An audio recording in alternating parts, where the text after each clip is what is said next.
because the two stories that we've had since the last time we had a conversation were the story of the burning bush, and then of course today's story of Jesus being proclaimed by God. But in the story of the burning bush, even in that little bit that we had, God says, you know, this will be a sign to you that you will come back, you will bring the people back here and worship on this mountain, this place that is the land of the Hittites and the Amorites and all the other ites I can't remember. But it was pretty clear that, you know, the Israelites who were writing this story had already figured out the idea of eminent domain. You know, they were going, you know, there were Canaanites, they're the main ones. You know, it's clear that there were already people living in what they considered to be their promised land. And again, our difficulty with a lot of these stories is to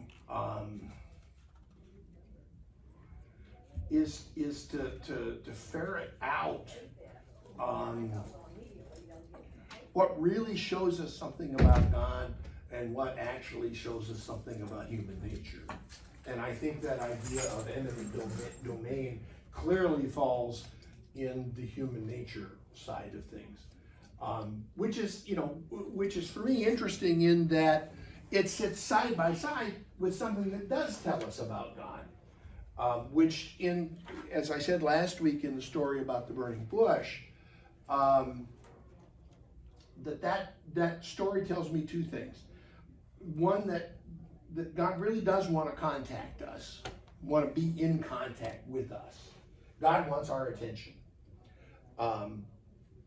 And the second, which is the part I get from the take your sandals off, because the ground that you're standing on is holy ground. It's not that ground was any different than any other ground. That ground is where God was. That's what makes something holy. And God was saying, I don't want anything to come between you and me. I want direct contact. And those speak to me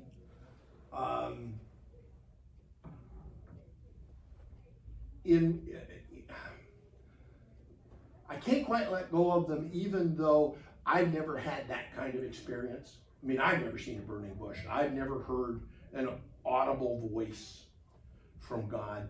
I know people who have. So I don't discount that happens, but that's not a part of the experience of my life.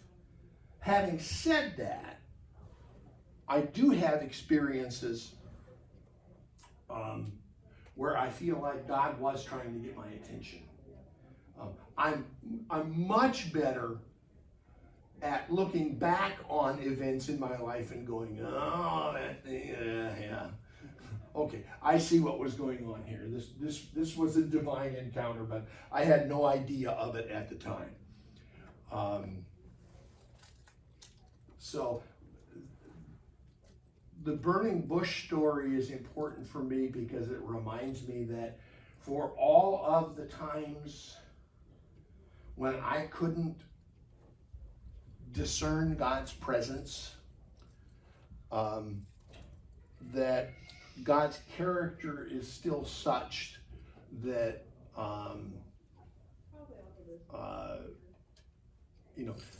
that God still wants to be in contact, that God wants my attention. That you'll have to forgive me of all the things I remembered to bring with me this morning. The notes for our conversation are still sitting in the place I put them, so I would remember to take them. So I'm reconstructing this inside my head as we go along.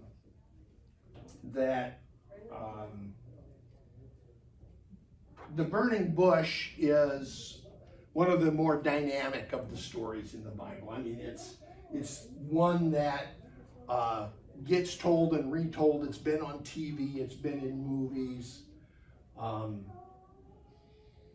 That the one that we had today marks pared down bare bones version of Jesus' baptism, I think, is a little different, because we don't know that version of it so well. It's kind of like the Christmas story, where we think we know the Christmas story. You know, that we see the 3 wise men riding their camels up to the stable in Bethlehem. None of that's in the Bible. It tells us that there were wise men, or astrologers, or magi, or whatever, however you want to translate that. But it doesn't tell us how many. Doesn't say a word about camels. And the Magi are a part of Matthew's story, who doesn't say anything about a stable. You know, we've taken those stories and kind of smushed them together so that we're not always real sure what the real story is. And that happens with many things in the Gospels, because Mark was the first gospel and was one of the sources that Matthew and Luke used in the writing of their gospels. Sometimes they lifted whole passages and put it into their gospels. They had not yet invented the word plagiarism, because of course they didn't credit Mark for any of that. But then very often they also tell their story just a little bit differently, so that it takes some paying of attention to do that. So I want to do our little exercise again of, I want you to imaginatively put yourself into the scene that we're having here. And so the scene is that we're at the River Jordan. That's where Mark tells us that the baptisms were happening. All right, there we are. I only have like 45 Bibles on this thing, but I can never find them. So, invite you to close your eyes and begin to imagine the scene. What do you think the River Jordan looks like?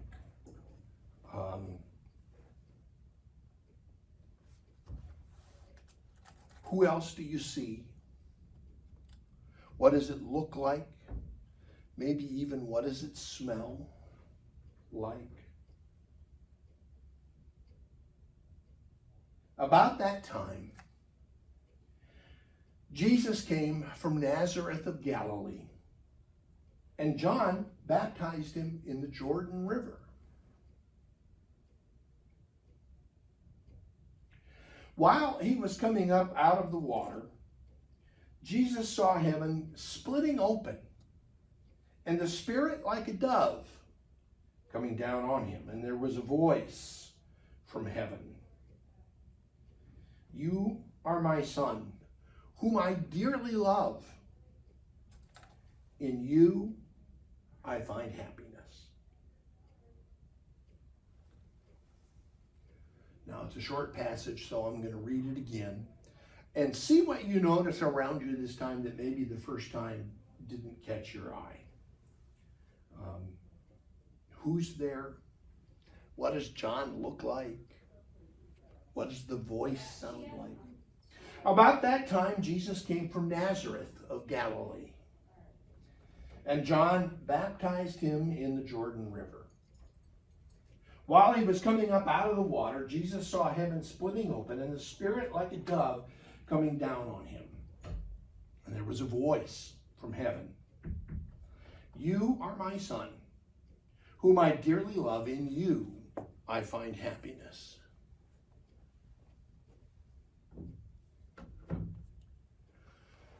So, where do you find yourself in that story? What did you see? What did you notice?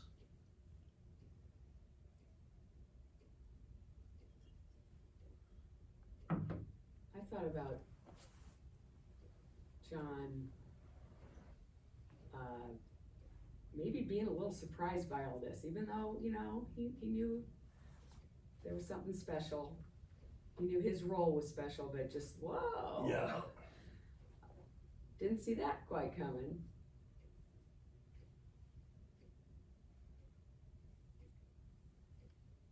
I'm trying to picture Jesus as he actually looked. It's hard to put darker skin on him. In our culture, it certainly is. I'm uppity enough. This is now a dated response. But when people used to ask me what I thought Jesus may have looked like, my old answer was Yasser Arafat.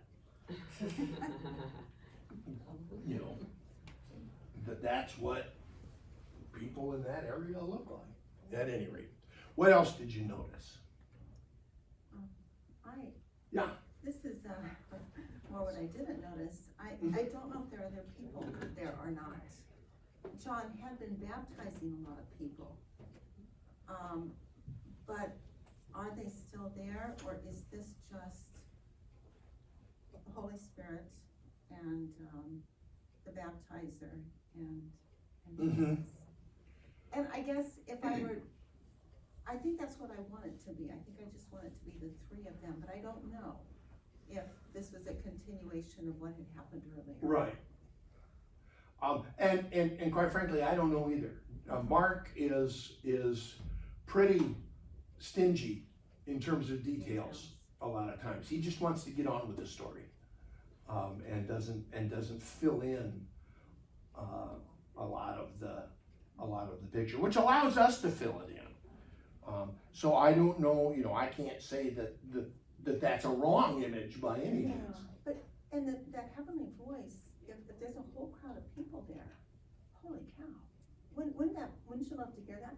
But if it's just John and Jesus, and then they hear the voice, that feels so different to me. Well, and I always, when I'm thinking about this stuff, I always add the layer of Mark's readers to that, so that whether or not there were physically people there, we get to hear that voice. You know, that I mean, it's kind of like at the end of Mark's gospel, the original ending of Mark's gospel. The women go to the tomb, and there they don't find the body, but they find this young person who tells them that Jesus has gone ahead of them to Galilee, and that's where you'll meet him. They're supposed to go tell Peter and the others this. But the very last line of the gospel, the way Mark wrote it, is, but they fled the tomb because they were terrified, and they said nothing to anyone. Which, if they said nothing to anyone, how are we reading the story? You know, that in one way or another, we're all participants in that story. So that again, my particular theology, which is not the only theology by any means, is that I find meaning in the life of Jesus not because Jesus was so different from all of us, but because Jesus was God becoming like all of us, becoming one with all of us.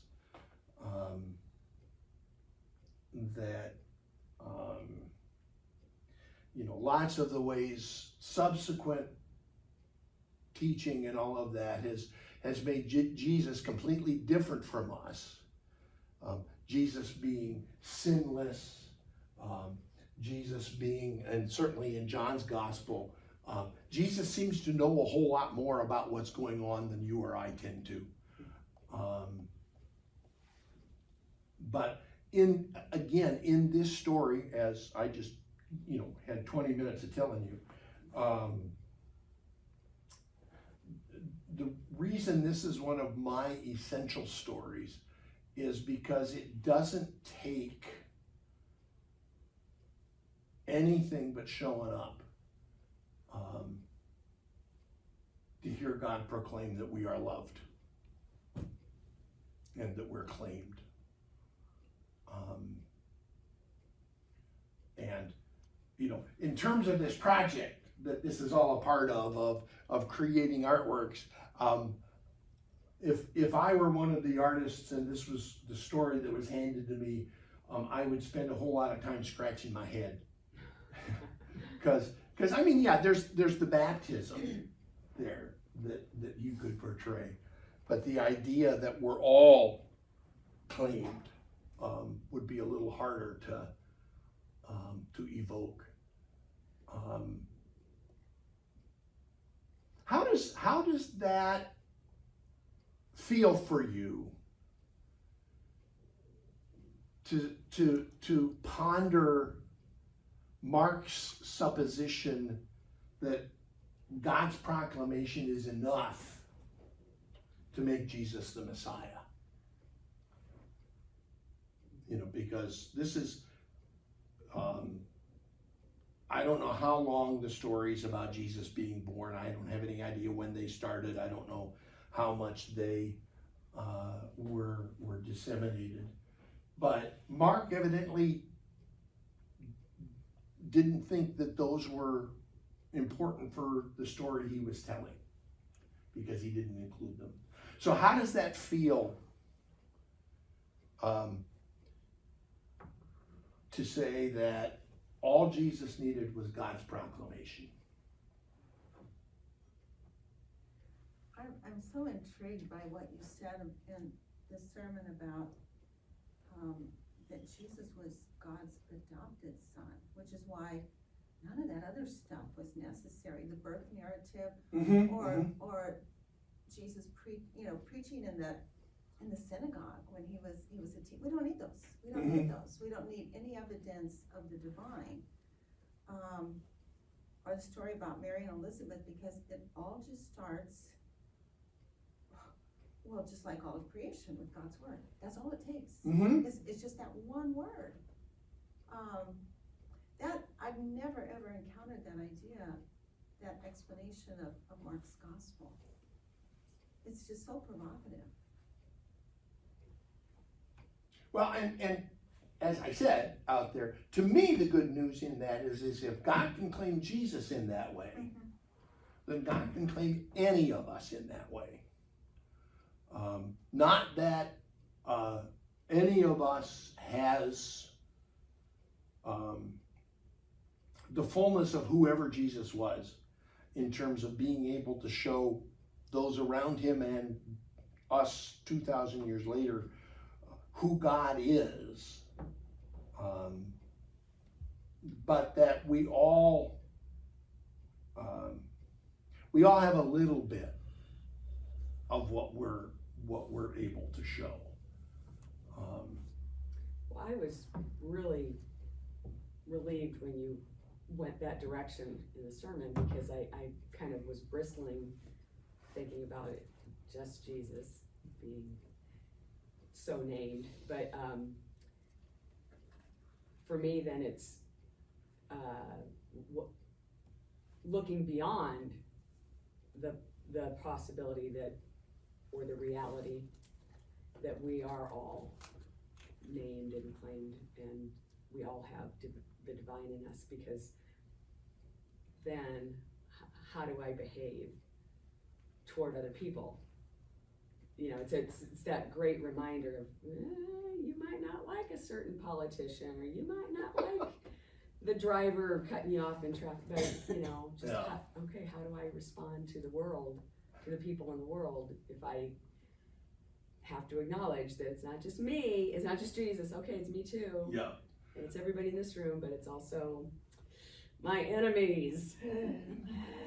Well, and I don't know who the quote is from. I see it come around on Facebook every now and again, that says, "You will never meet a person that God does not love." Yeah. Damn it. I know. But, you know, and that is one of the things that I also try to remember in this context, is that I do believe God's capacity to love far outstrips my capacity to love. And that then is a challenge to expand my capacity. It's not always easy and it's not always fun. But yeah, you're working on something. Again, I'm thinking back to my Quaker background. Sure. George Fox said in 17th century English, there is that of God in every man. And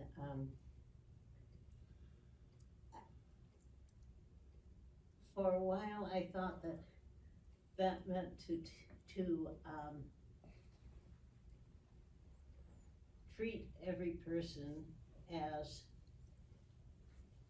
godlike. And then I slowly started realizing, well, that means there's God in me, that of God in me also. And anyway, that's a different kind of concept. And Well, and one of the little things I know about Quakers, besides their oatmeal, the Quakers refuse to go to court. That's why there's still Quaker oatmeal. Anyway, the piece of trivia I know, and it has to do with how language has changed, was that early on, my understanding is, and you can correct me if this is wrong, although it's still a good story. Early on, they adopted that language of thee and thou, I greet thee in the morning, and all of that. And to us, that sounds formal. That almost sounds distancing. But in its original context, that was very familiar language. Yes. And what got the Quakers in trouble was that they used that familiar language with their societal betters, the lords and, you know, the nobility. And for some reason, the nobility was greatly offended by that. How dare you call me your brother? I'm better than you. But that value that the Quakers had was that we are all family, you know, and so the thee and the thou and brother and sister was the only way to talk about it. Now, I am not recommending that we necessarily adopt that language every Sunday morning, but It takes some getting used to. yeah, well, But I still feel somewhat uncomfortable with the terminology referring to God as Lord. Oh yeah. Yeah. That's Well, and that's, yeah, I think that for many faith communities is still evolving too.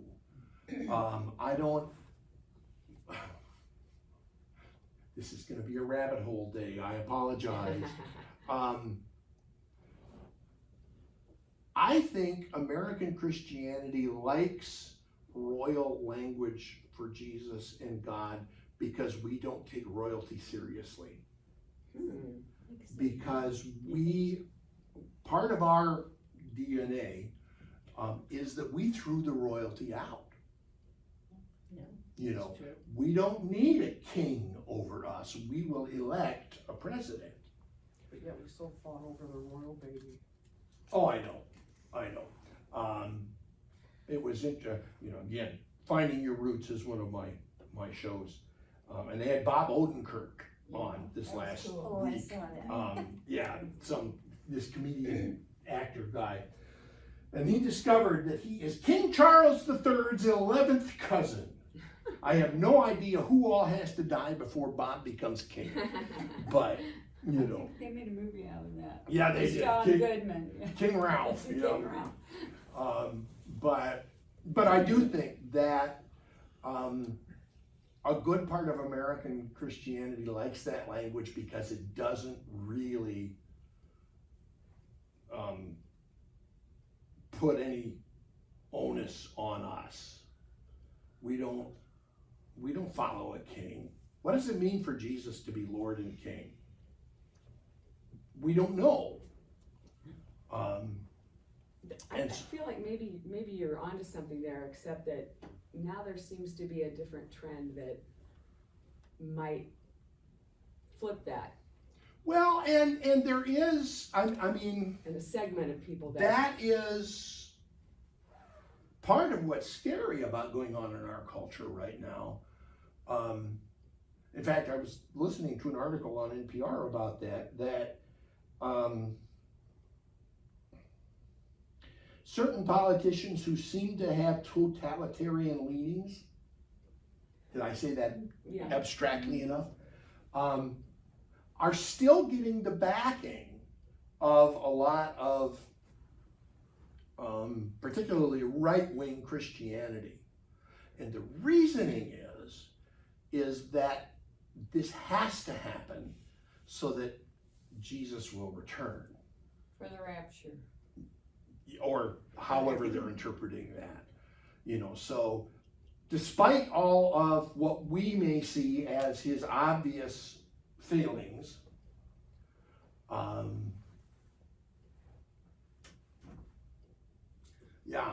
I mean, they would also argue with me that our faith is not evolving.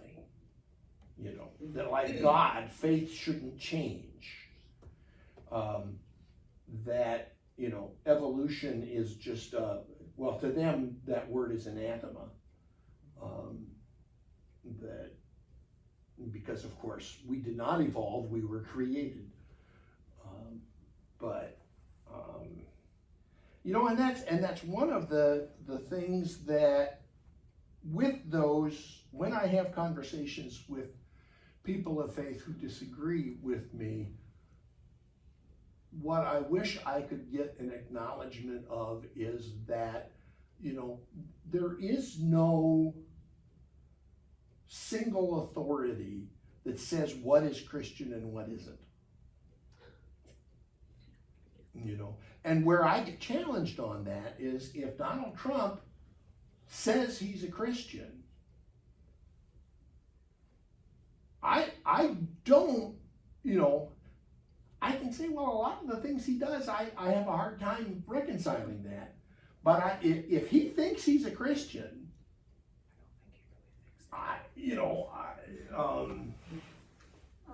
yeah. A lot of evangelicals will talk about King Cyrus.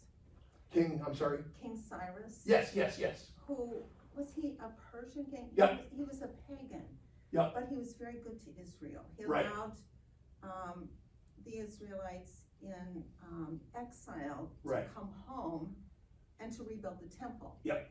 And Donald Trump is Cyrus. I know evangelicals who say, Really? no, he's not Christian, but he's Cyrus. He's going to protect us and help us. Okay. That's a really interesting distinction Oh man, it is. to see Trump's feelings and to say, you know, this doesn't match our idea of Christianity, but Right. here's a helper for us. Yeah. He will bring about policies that will. Yeah. Well, and but that does, getting us back on topic, that underscores for me why it's so important to identify the stories that we need to tell our neighbors. The stories that that you know tell us that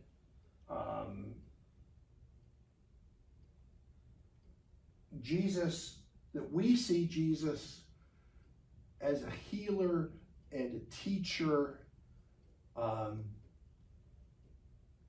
but not as a conqueror. You know, in fact, one of my favorite little lines from John's Gospel is after Jesus feeds the 5,000, and they're all excited about this guy who provides free food. The line is something to the effect of, And perceiving that the crowd was going to force him to be king, Jesus withdrew and went back up the mountain, which basically means he ran away. I so don't want to be king. I'm getting out of here. And yet, liturgically, the last Sunday of the liturgical year, the Sunday before Advent starts, has traditionally been Christ the King Sunday.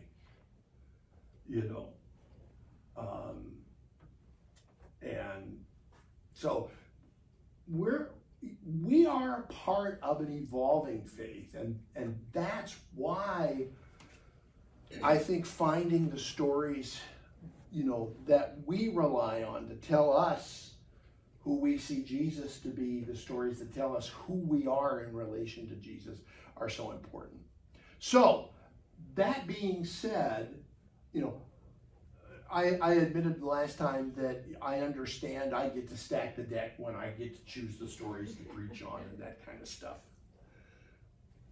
What are the stories that you think, whether the ones we've already talked about or not, that's fine, but what are the stories that you think are a part of our essential gospel?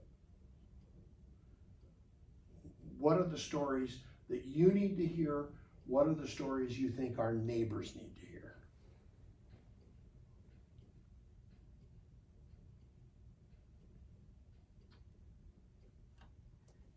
I can think of one that, the Beatitudes, Mm-hmm. just because it's such good stuff that we need to hear. It's almost so obvious though, but It's interesting how many Christian communities want to put the Ten Commandments up in schools or government sites or whatever. But you don't ever hear them saying, let's put the Beatitudes up. Yeah. So what else? Lisa, did you? I love the I am statements of Jesus. Uh-huh. They're not stories. And I wonder if an artist could get a bunch of, I'm not an artist, so I'm just speculating, could get a bunch of those on one of those panels. This morning I spent some time in the 10th chapter of John on the door, the gate, which is just such an amazing, we can go in and we can come out. We can go into Jesus, we can go out into the world with him. And that's what keeps us safe from the thief. Mm-hmm. And what gives us the abundant life, just knowing where the door is. And the other ones, the bread and the life and the vine and the way, the truth, the life, the resurrection.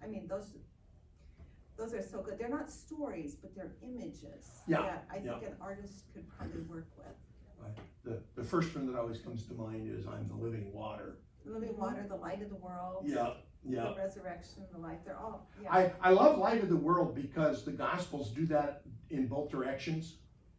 Jesus says, I'm the light of the world. Jesus also says to the disciples, you are the light of the world. That's nice.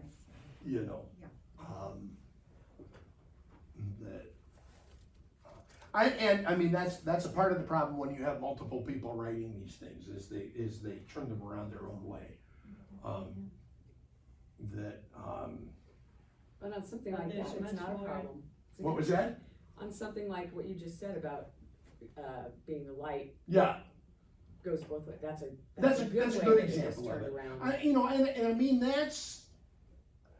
I think that's going to be one of our most difficult cutting edges is in dealing with fundamentalist Christians who say that the Bible is the literal word of God, period. There's no more room for conversation, where at least I do think the Bible is divinely inspired, not in the sense of being, accurately dictated, but in the sense that God uses these very human expressions, and as bad as we can screw that up, God still somehow finds a way of being present. Terry was trying to push my buttons with the story of Jephthah's daughter, you know, where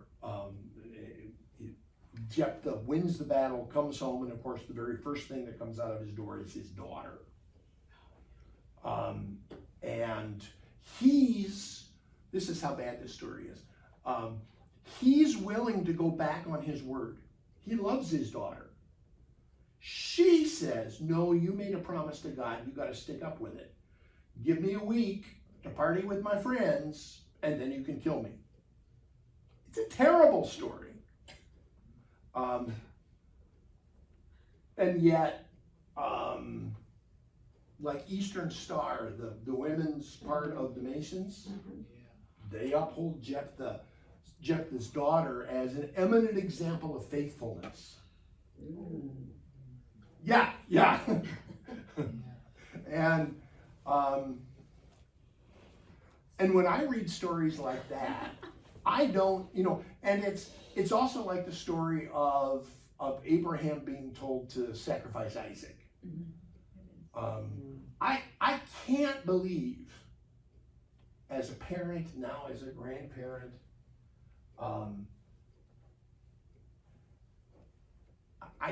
if God is love, God doesn't ask us to kill each other as a sign of faithfulness. So, there's something in those stories that is about human understanding or misunderstanding. That somehow or other, even in stories like that, every now and again, God worms into it and shows us something different. We were studying the story of Abraham and Isaac, and I'd never heard this particular twist on it before, but one of the other clergy that was at this event said, what if, and I still don't entirely like this interpretation of it because it makes God manipulative, but what if that was a test that Abraham failed? Because as human beings, shouldn't we say, no, God would never ask me to sacrifice my son, my daughter, whatever. So sticking up to God, saying, nope, not going to do Well, that. and see, that's why I said I don't particularly like that translation a lot better because it makes God manipulative, and I really don't think God plays chess with our lives. I kind of think that we just sort of have to acknowledge what period that was and what people did back then. And, Yeah. and human sacrifice was common in a lot of cultures. Yeah. And they were sacrificing to God. And they thought it was okay. Well, I've always thought it's important to look at the Bible through a historical Oh, lens. absolutely. Because there's so many things that made sense then but don't make sense anymore. Like, just like, for example, he said you shouldn't eat pork. Well, now we know how to cook it properly, Yeah. But there, lots of bigger things, obviously. My favorite take on biblical interpretation lately is this meme that says in 2,000 years, they won't know the difference between a butt dial and a booty call.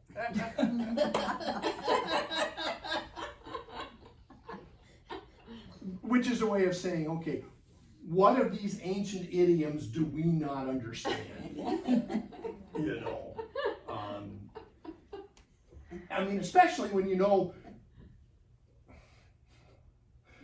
the Old Testament is written in ancient Hebrew, which is a language nobody speaks anymore.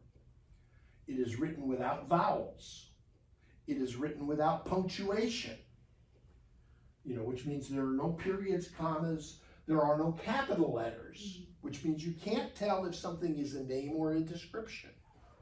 There's no indentation, there's no paragraph break, there's no verse numbers. All of that we've put on when we've translated that stuff into English, and we keep getting new translations because we discovered that what we thought we knew wasn't the way we think it is now. At the beginning of Finding Your Roots, there is a disclaimer. that says this is our best, well, it doesn't say it this way, but it says this is our best guess right now. If we discover things later, that may change what we think. Well, that kind of reminds me of the whole thing with the these and thous, because Yep. that is St. James Version, and people talked in these and thous. Yep, That's not sacred language, that's Old English. yep. A few years back, Catholics. And it's that intimate language. You know, it's not the distance, which is what people kind of think it is. So I want you to continue thinking about, because we're there, I'm sure. Yep, we're right at the top of the hour. Which of the stories are the ones that really shape you, that allow Christ to be, you know, an ongoing presence in your life? We're not going to be making any hard and fast decisions about what images do we want to present to these potential artists.